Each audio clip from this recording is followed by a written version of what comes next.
These are the classes that are a little more difficult. This was a class that I did very poorly in, but this is the strategy I used to come out of that.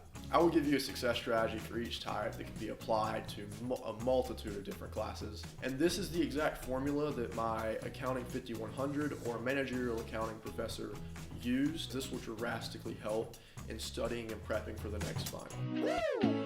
Hello beautiful people, my name is Presley Kane and this is Reframed. Today we'll be discussing how to excel in any type of college class that you may encounter, whether that is a boring PowerPoint lecture that you just have to memorize basic facts, or if that's a very hard, very analytical class that requires you to really hone in and focus on what the professor is writing on the whiteboard. I will give you a success strategy for each type that can be applied to a multitude of different classes.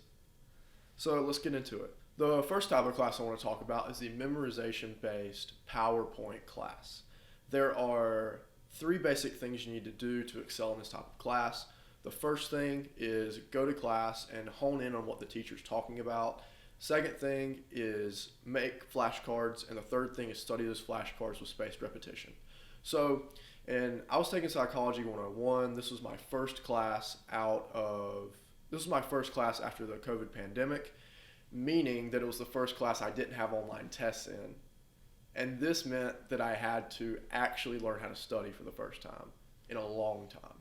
So what do? I downloaded this application called RimNote because RimNote allows you to take flashcards within the actual app. And instead of writing notes like you would in Google Docs, I am writing my flashcards instead of writing notes. It is incredibly advantageous, not sponsored by anything, but I just actually use this program.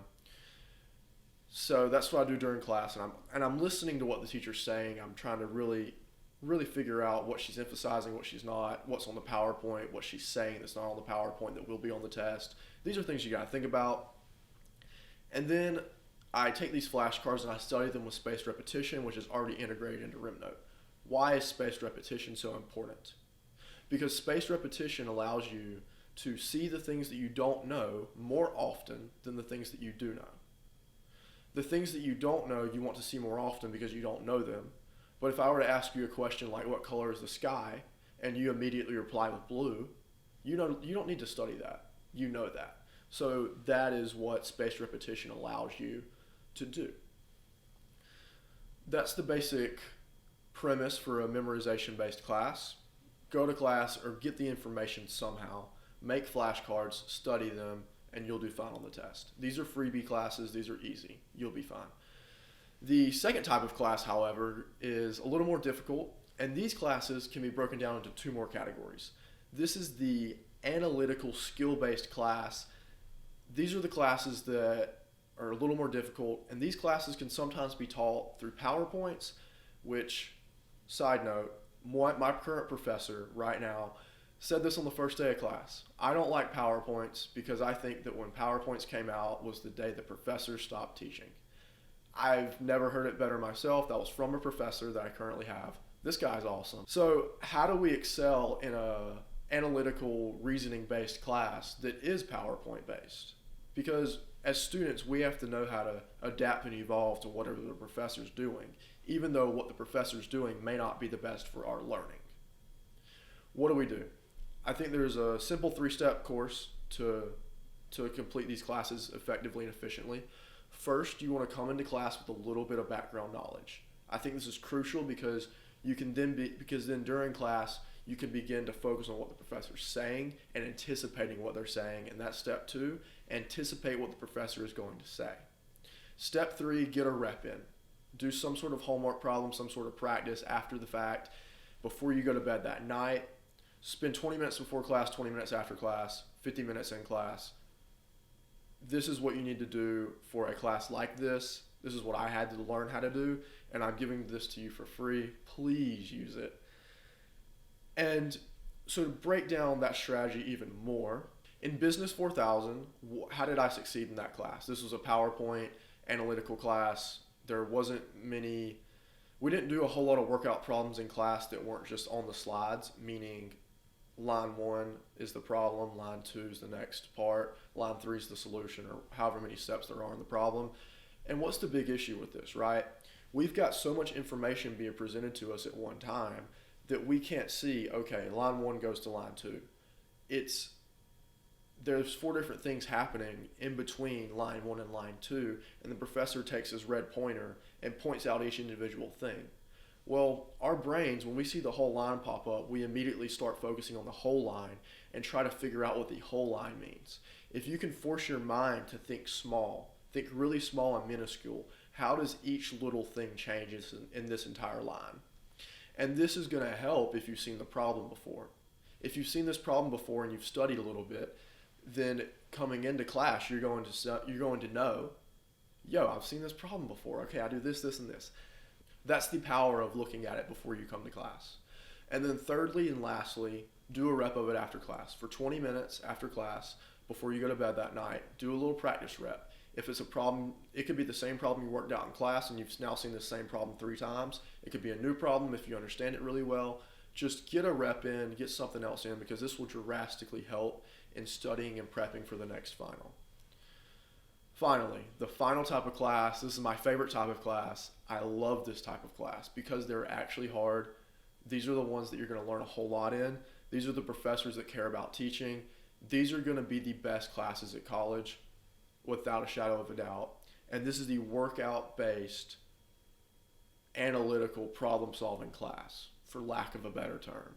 These are the type of classes that you're going to walk in on the first day, and the professor's going to go, yeah, we're going to write a lot on the whiteboard, and this whole class is basically going to be workout problems. This is awesome. This is what you want to hear. So, how do we excel in this type of class? It's pretty similar to the previous type, but with a little more iteration and a little more in-depth. So, before class, we're going to read some source material, get a general gist of what's going on. During class, we're going to be anticipating. And then after class, we're going to do a homework and a rep and a practice problem. And this is the exact formula that my Accounting 5100 or managerial accounting professor used and taught his students how to learn from. So let's go through that. He would provide some sort of source document, whether it was the textbook reading, whether it was a document he wrote. If your professor writes a document, read it, because that is how they write their quizzes, their tests. If the professor writes a document about something, please read it. It is to your advantage. So we read some sort of source material, and then we go to class. In class, we do nothing but work out problems. It is only problems worked out on the board, and when you're watching a professor work out problems, you've got some prior knowledge, right? So you want to come to class and go, okay, he's doing this, he's going to go here next. And if he doesn't go here next, confirm it in your mind, yes or no. You need to be thinking, okay, am I on the right track in my process of thinking, yes or no? Did the professor go here, yes or no? If they didn't, why? If they did, why? You need to be confirming in your mind if the professor went to the right spot, yes or no. And this is going to allow you to say, if wrong, okay, no, don't do that, do this. And you're giving yourself two options to trick your brain into actually learning it, if I'm being honest. So this is what you can do in class. And also, in class, please, please, please ask questions. The professor is there to answer questions about the material they're teaching. They want you to learn. All you have to do is raise your hand and say, hey, professor, I don't understand so-and-so. Could you please re-explain that again? Say please, say thank you if you get the chance. Go up after class and say thank you to the professor if he explains something, re-explains something for you. You're building a connection with these people. They're real humans. Just use your manners. It's going to get you so far in life. Transitioning now to after class. After class, there is one main objective that you should be focused on, and it is practicing what you learned in class. This was a class that I did very poorly in the beginning because I wouldn't go home and practice what I had learned during the day. The first test I absolutely bombed. Second test I came back and I came out of the course with a B-. I'm extremely proud of that because the first test was very, very bad. Worst grade I've ever gotten on a test in my life. But this is the strategy I used to come out of that, to rebuild myself and to make very good grades on all the remaining assignments in that class. On this episode of Reframed, we talked about the two different types of college classes that I've encountered most, and then how to excel in each of those types of college classes. I gave you a general strategy that you can use and implement into your academic career, and I hope that you use this and that you become the best student you can and learn as much as possible in college. Thank you for watching. Please like, subscribe, and comment. All of our social medias will be linked down below. And also, if you would like this content in podcast format where you can just listen to it and there's no video, we have that available on Spotify and Apple. Please go listen to it there if that's your preferred method of listening. We do it all because we want this information to be as accessible as possible to you, the end consumer. Thank you so much for watching. See you soon.